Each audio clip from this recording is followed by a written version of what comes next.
morning, I'd like to add my thank you to all of you that traveled so far through all that wonderful Northern Virginia 95, 66 travel and traffic. So thank you very much for being here with us today.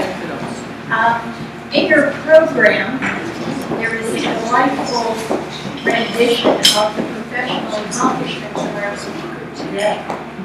I have the honor to do that. However, even though it's printed here, I don't want to read it to you, but I really strongly suggest that you read it because she's an extremely accomplished woman, and I think those accomplishments should definitely be recognized. But I would like to talk to you a little bit more about our speaker, Jane Connor, and some of her personal accomplishments. She is going to speak to us today about Helen Harris. Fascinating woman. But in my dealings with Jimmy, I have discovered she is also extremely fascinating, to say the very least. The speaker who you will hear today has had the honor of not only meeting, but also speaking with 4 former presidents: Nixon, the 2 Bushes, and Jimmy Carter. Doing some research for her books, and by the way, this is a little commercial, but the commercial wants you to realize that any profits from this, she donates to the Stafford Museum, and I'll talk a little bit about that in a minute. But over on the table, there are 3 books that this wonderful woman has created and researched, and in doing research for one of these, she made an appointment to go to the White House, and she wanted to meet with the curator so that she could get some information, background information. Well, this curator, whose name is Rex Stoughton, he was,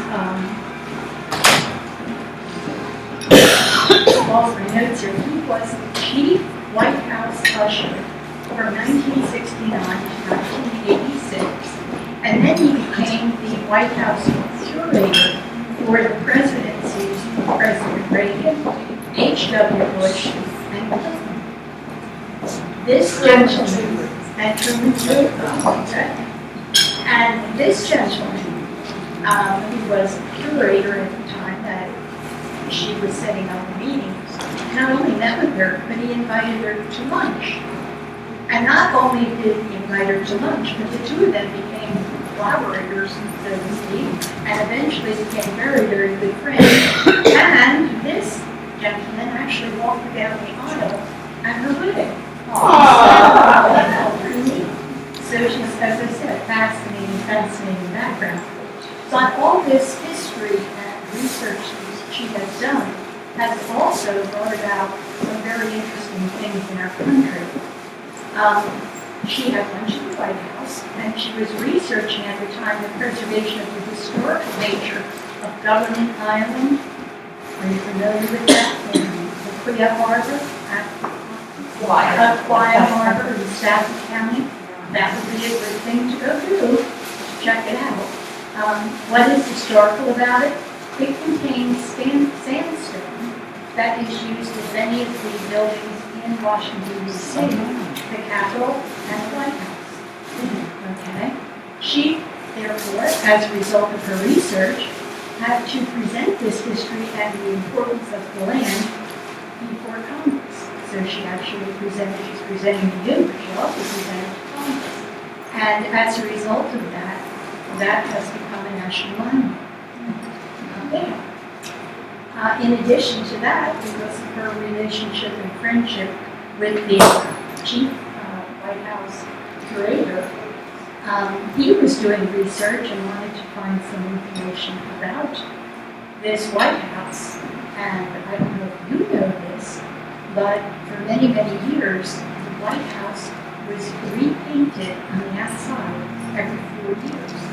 When a new president came in for the renewal of the presidency. Every 4 years, the whole thing got done. Well, over the years, that built up. Wasn't during the Carter administration, they discovered like 40 layers of this stuff, and it was destroying the sandstone. So because of her research, etc., Greg Scouten had to present before Congress, and it was changed, and now it's only painted every 10 years. But that came from Jane, who is going to present you today. So, as I said, she is an extremely fascinating person, but the person she's going to talk to you about today, Helen Harris. So, Jane, without further ado, can't wait to hear all about it.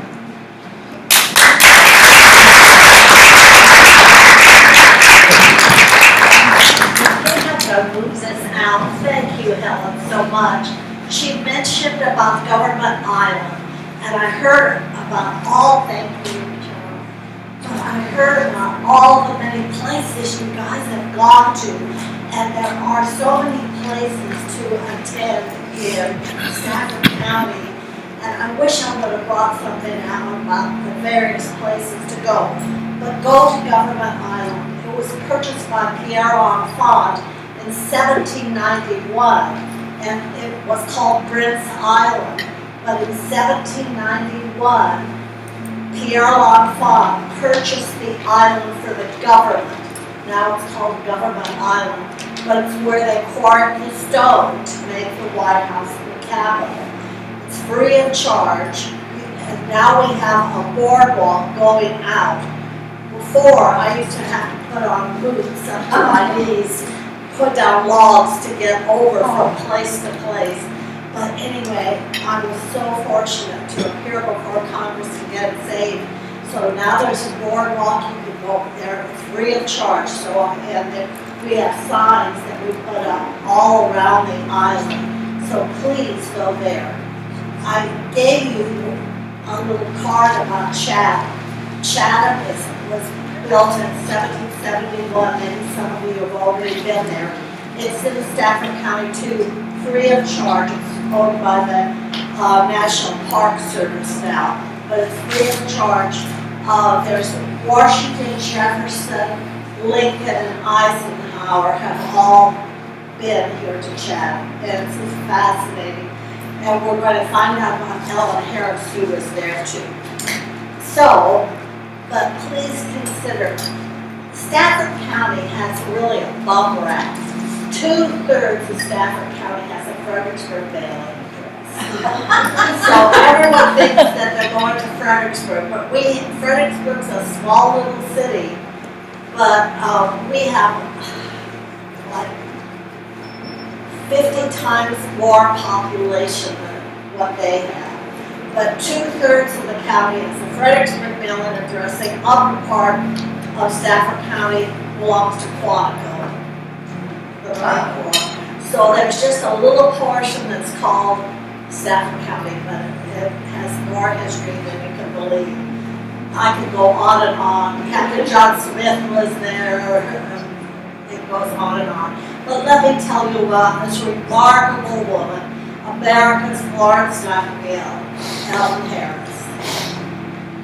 She was known as Ellen Matilda Orbison or Eliza, and she was born in 1816. This is the home that she grew up in. Her father was a physician, and this home was a very substantial home. And it's still standing today in Huntington, Pennsylvania. Since the father was well established, he sent the daughters to have an education, which was very strange for a family to do at that time. Now, it's interesting, when she married Dr. John Harris. She was no longer Eliza or Ellen. Her name was changed. She was never referred to as that. She was always referred to as Mrs. Dr. John Harris or Mrs. John Harris or Mrs. Harris. She was never called Eliza after that. And she was 21 years younger than her husband, or he was 20 years her senior. He was a physician, a pharmacist, and the couple moved to Philadelphia. We only have that one picture that I showed you. Move around or you can see okay. We only have that one picture, and this is another picture that we have of her. My late husband and I wanted to do a book about her, but we couldn't find that much information. We only found these two pictures. But she was considered a frail, I want you to remember this quote, she was a frail, sickly woman of delicate constitution. Remember that. I want you to hear what she's done. She grew up and attended the 10th Avenue Presbyterian Church. That's a picture of the church during the Civil War times on the left, and this is the way it looks today. And it's still standing today with a different facade. Now, at the start of the Civil War, this frail woman was 45 years of age, and she and other prominent Philadelphia area families formed the Ladies' Aid Society of Philadelphia. So these ladies did different things to try and help the war effort. So they might tear sheets and roll them up to make bandages, cook preserves. And so she became the secretary of the organization. Well, there was a need, so she got the ladies of the First Baptist Church of Philadelphia to go along and to help the war effort. Since she was the secretary, she wrote this broadside and passed it around to the community. And I'm going to move out here to read the very end of it. In times like these, when our husbands, fathers, sons, and brothers are doing battle for the honor of our common country, let the women be not behindhand in bestowing their aid and sympathy. So assigned many ladies, and that's exactly what they did. I mentioned before that they tear up sheets and roll them up as bandages and making jams or jellies and preserves. But they would also darn socks. Remember when they used to darn socks and things like that and create anything for the husbands. And all of a sudden, these women were so powerful that they mobilized women not only in Philadelphia, but all in Pennsylvania, New Jersey, Delaware, and they made hadlocks at home. I don't know if you realize what hadlocks are. They are a piece that's attached to the hat that protects the men from the sun or the snow or anything like that. They made the hadlocks. You can see one picture over there.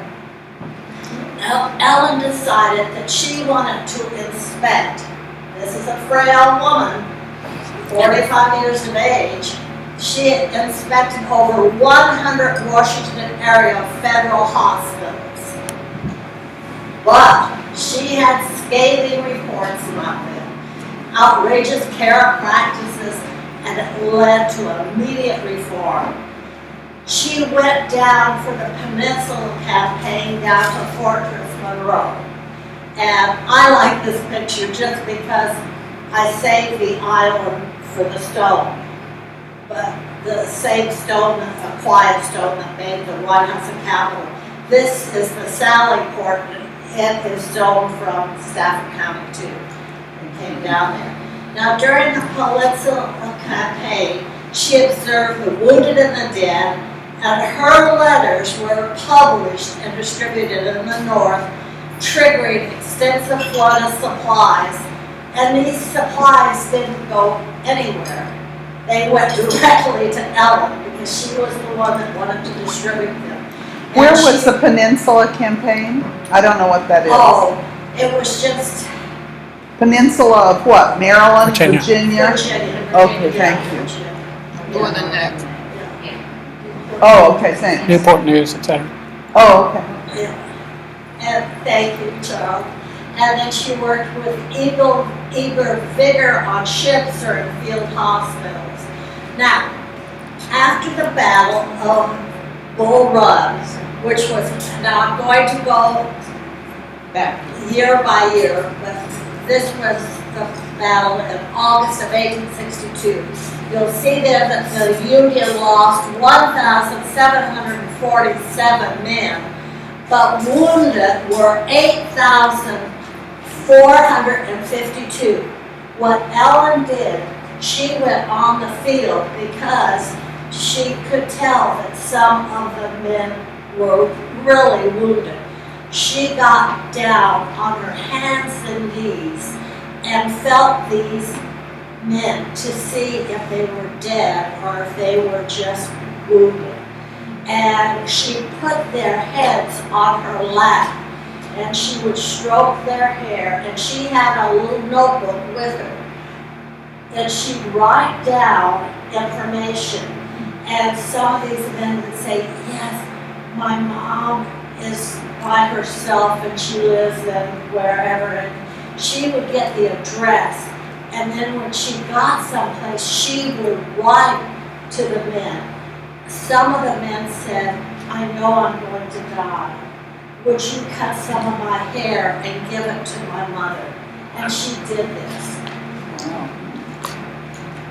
But then during the fight, I wrote before about August of 1862, she alone, I can't believe this, she distributed 100 baskets, 72 barrels, 5 bags, and 5 boxes of onions, 8 barrels of apples, 3 barrels of beets, 3 barrels of squashes, 18 bushels of tomatoes, 5 barrels of pickles, 1 barrel of molasses, 2 kegs of butter, 6 kegs of dry rusk and crackers, 18 pounds of cheese, and large quantities of farina, milk, wine, and cocoa to the men. On herself. Now we're getting from August, this is September of 1862.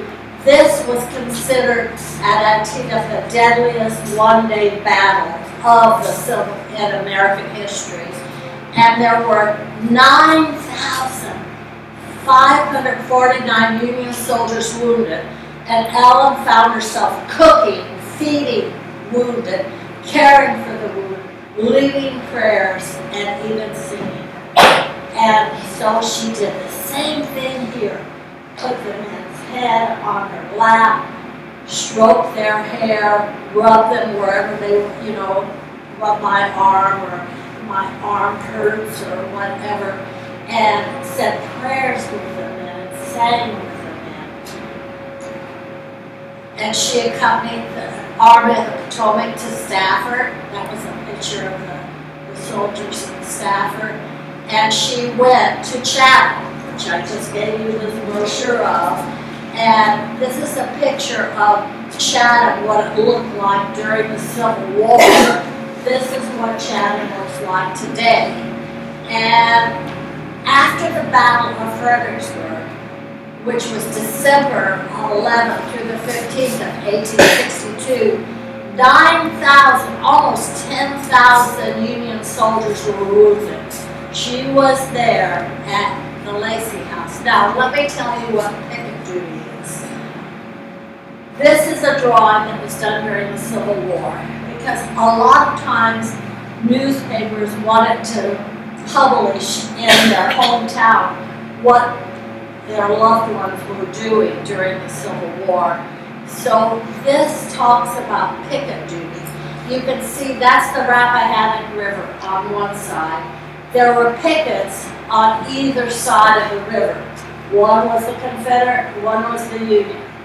Well, these guys would look and see what was happening on the other side and say, oh, it looks like the Union troops are moving northeast, south, or west. And then the other side would say, yeah, go send up to the commanders, tell them that the other troops are moving this way or that way.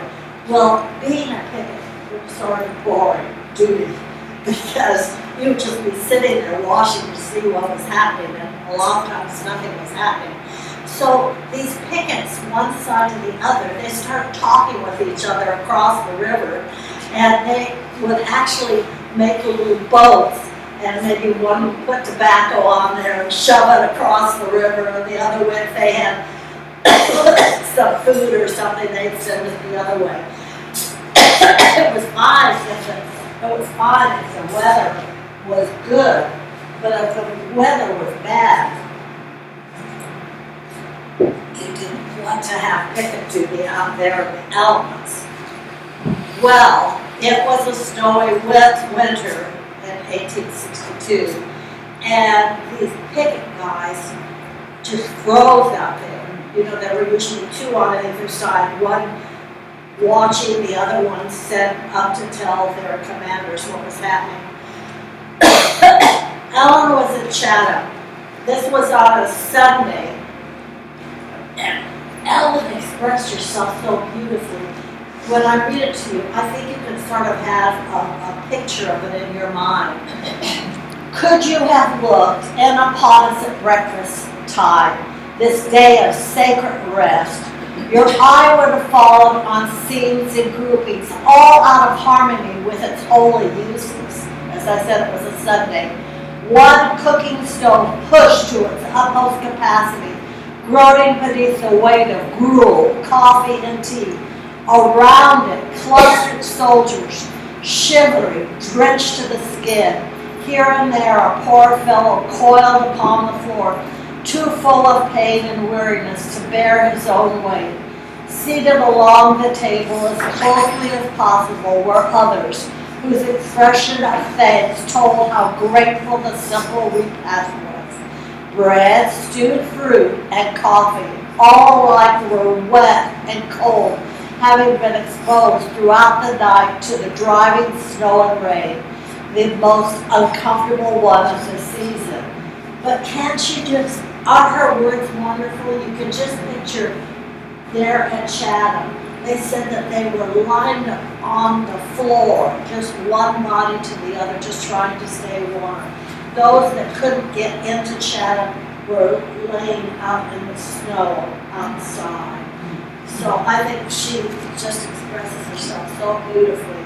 She used to make this, she called it her bully soup. It was called ginger panada, and it was made of cornmeal, ground ginger, wine, and crackers.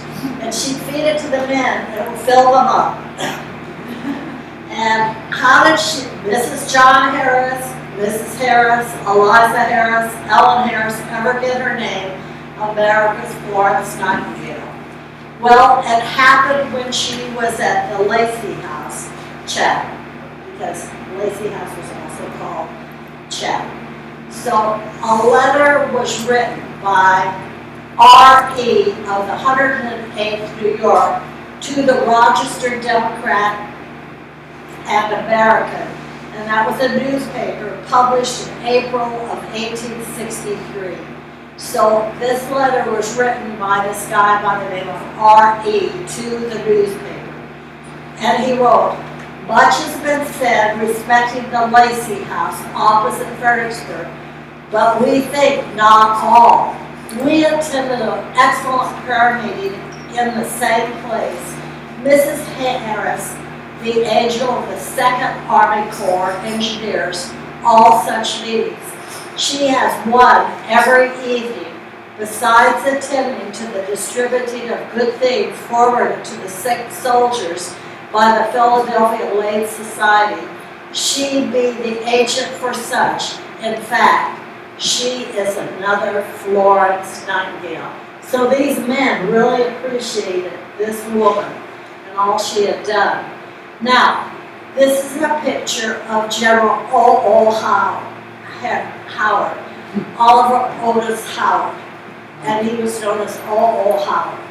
Now, Lincoln was a friend of his. He realized that Oliver Otis Howard, or O.O. Howard, was a good Christian man. So he went to Howard, who had lost his arm in one of the battles of the Civil War, and he said, "As you know, I am going to free the slaves. I want to do that. But I don't want them just to be free and go out in public. They won't know what to do. And so he said, I want you to take care of them, guide them, give them a good education. It's so important that you do that. Well, here, as you know, Lincoln is assassinated. But Oliver Otis Howard said, I promised Lincoln I would take care of these former slaves. And now in this woke time, we can't call them slaves, we have to say enslaved people. But at that time, he said, I'm going to take care of the former slaves. So he developed a university for them, which is now known as Howard University. I don't know if you all realize that. Yeah. But anyway, so his brother was Charles Henry Howard, and he and his brother, O.O. Howard, General Howard, and his brother Charles attended a prayer meeting at the Lacey House or Chatham in March of 1863, and Charles, who was on his brother's staff, wrote the following to a lady by the name of Eliza Gilmore.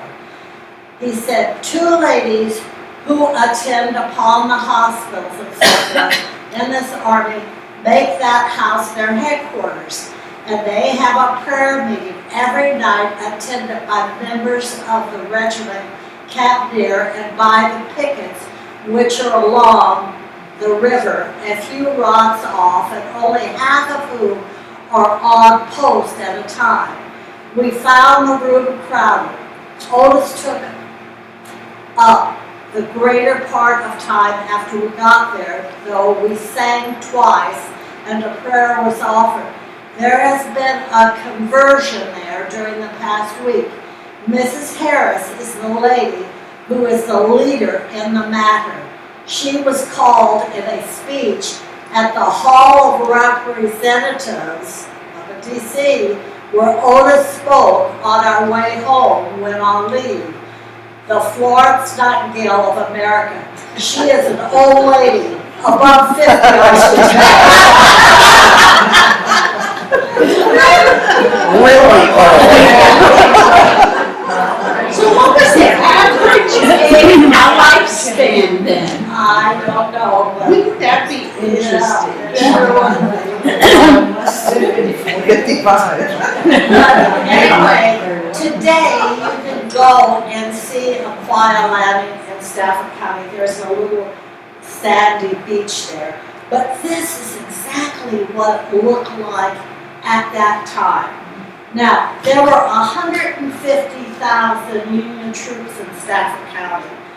These gentlemen were fighting the Confederates, but they needed food every day, 150,000. They needed food to eat. Where did it come? To Aquia Landing. You can see up there, Charles, I pushed the green thing for, yeah.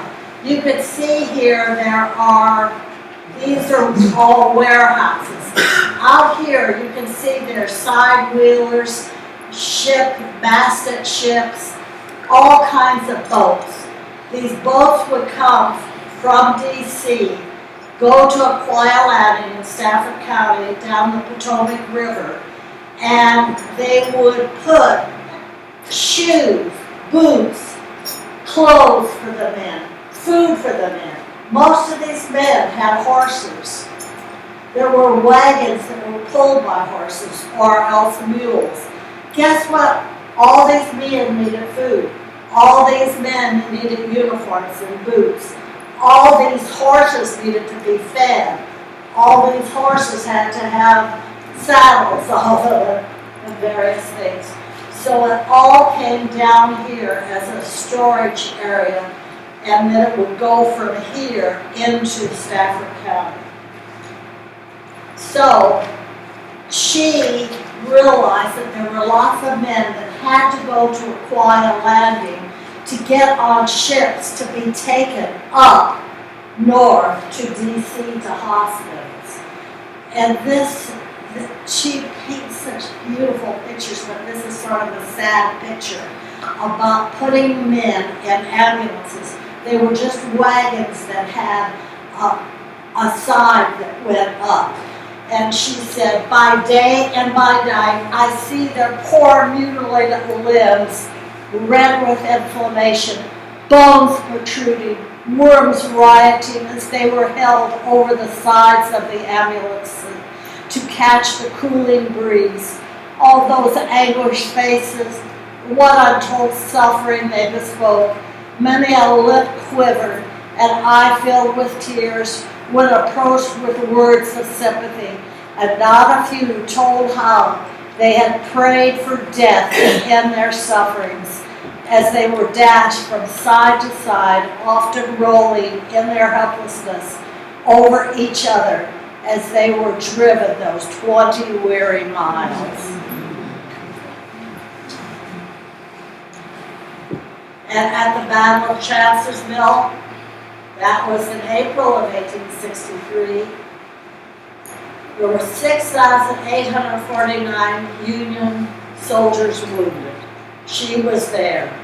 At Gettysburg, the very end of the Civil War, July 1st, 1863, she was there on the battlefield, taking care of these men on the battlefield.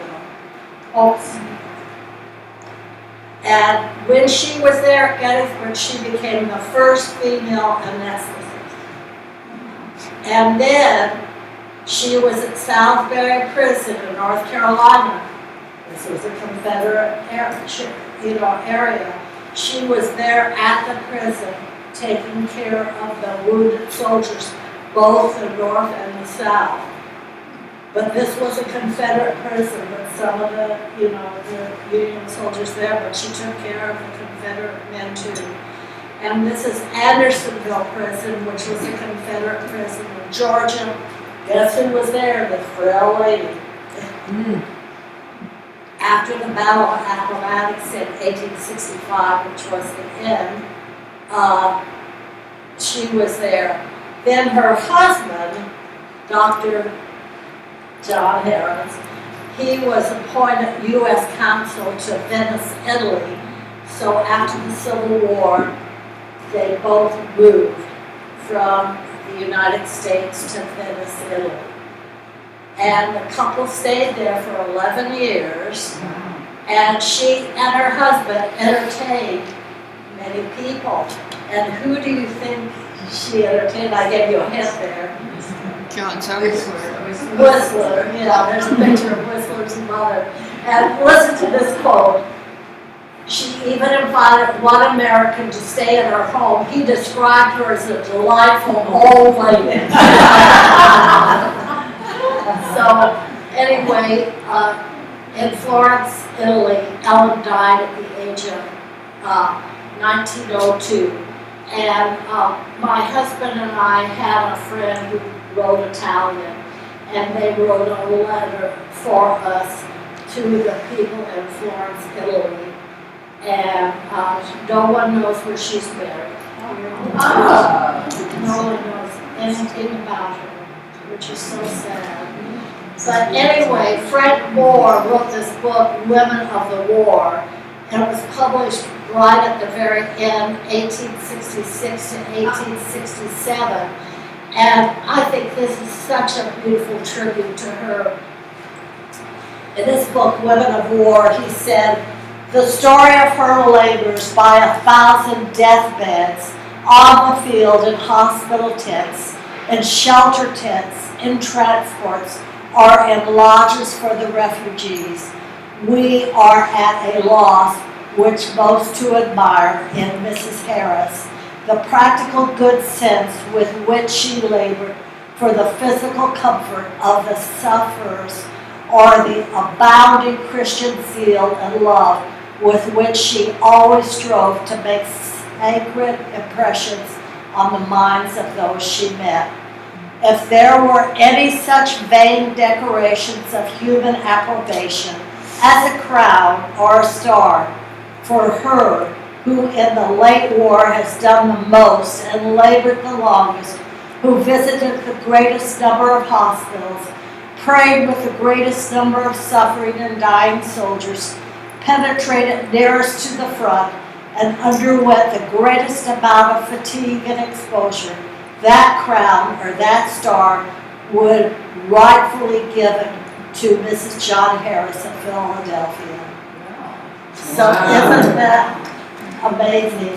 I bet you never heard of her before. I just wish my husband and I was on covered board, but she was just an astounding lady, so I'm glad to bring this story of this lady to these amazing women.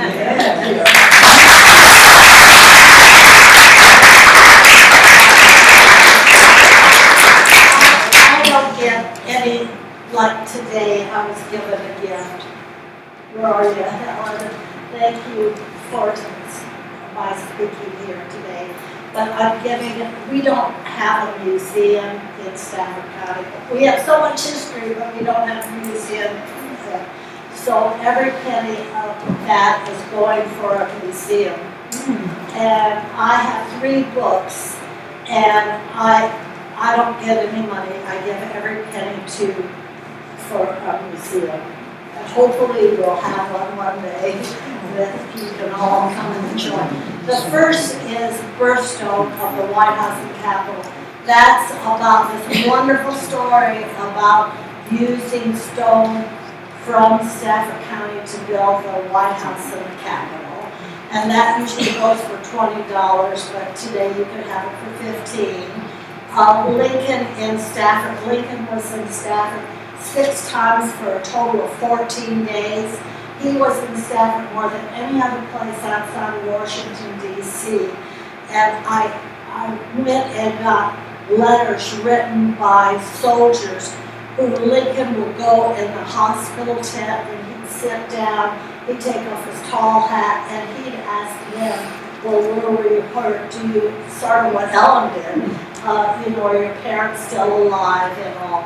And so there's many letters from soldiers talking about Lincoln and Stafford. And then the last one is Sinners, Saints, and Soldiers in Civil War Stafford. And both of those are normally $15, but today you can have them for 10 each. But, and that is about 3 women and 3 men who were in Stafford during the Civil War, like Walt Whitman, Clara Barton, General Orwell Hawk, who I talked about before.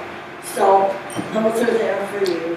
So do you have any questions at all? Nicely done. I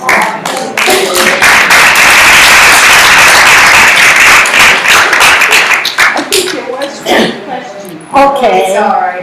I just wondered, while she was busy down here, what was her husband doing during the Civil War? He was just up there in Pennsylvania.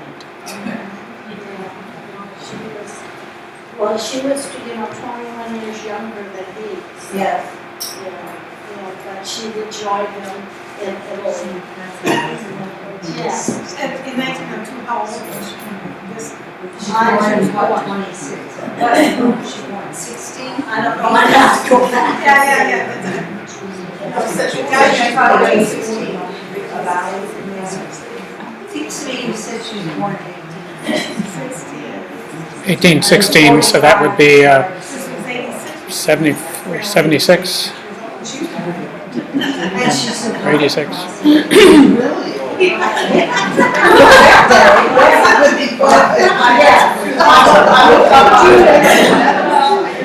Did you and your husband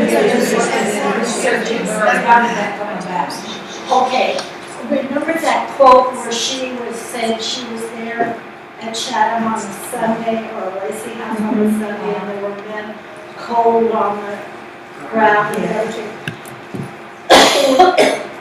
That sign has been taken down. They redid the inside of Chatham, but that used to be hanging there on wires that went to the ceiling and down to the floor, sort of in the middle of the room. my husband and I were just fascinated by that. And I wish that sign would go back up, because that got us wondering about this woman. Do they have memorabilia now to go in a museum for Stafford? For a museum? We have lots of items, but we don't have enough money to build it yet. Hoping to shortly. Do they? It looks like we're gonna have land. We had about $1 million saved, but, from various events, but a lot of that has been taken away. The county used it for different things, so you know how it is. The county gives and takes away. Any more questions? Well, you were a wonderful audience. I was just gonna mention that I looked up on the web, it distinguished between men and women. On the site I found that it said the average lifespan in 1860 was 39.4. Wow. I mean, that doesn't say anything. It have to be 18 years.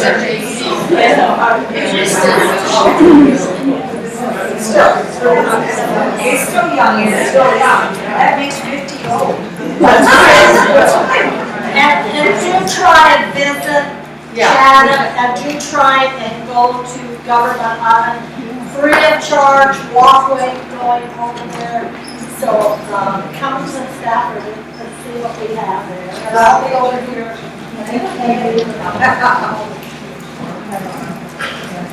Thank you, Jane, for that very enlightening discussion.